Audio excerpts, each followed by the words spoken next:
Tonight, we train our focus on the brick and mortar of the political truce between the governing Kenya Kwanza coalition, led by President William Ruto, and the opposition coalition party Azimio under Raila Odinga.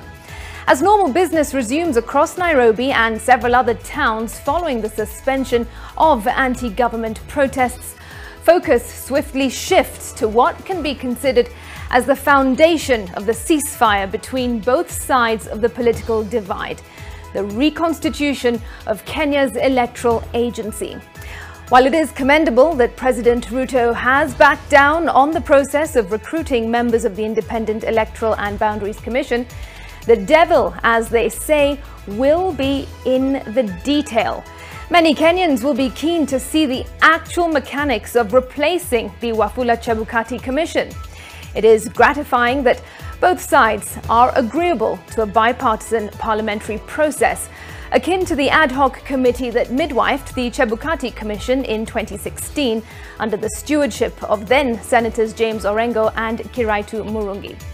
Of course, there will be mundane questions such as the fate of the IEBC selection panel that the head of state gazetted early last month and which has already over 900 applications for the position of chairperson and 6 commissioners. What happens to the Nelson Makanda-led selection panel, which is a creation of legislation passed by both chambers of Kenya's parliament in response to a court decision? But whatever the case, on the memo tonight, we want to emphasize the need for all parties to go into this process with open arms and open minds.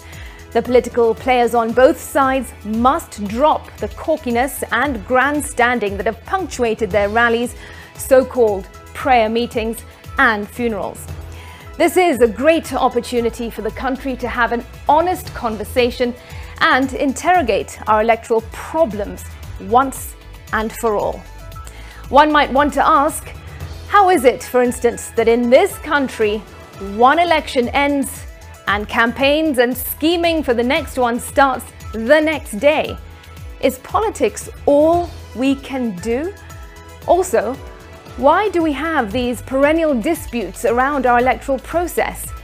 Is it just a question of having sore losers, as some politicians have quipped, or is there a deeper underlying issue that is worth facing and resolving? Are there Kenyans who either do not understand our electoral system or feel disadvantaged by it? Why do we have so much triumphalism and gloating at the end of every election? Are the stakes often that high?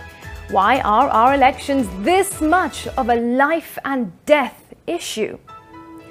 Ladies and gentlemen, these and many more are the questions that we must address honestly as a country so that we may slay this dragon of endless electioneering once and for all.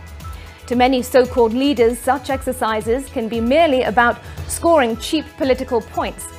But the current situation calls for more than the usual political sound bites.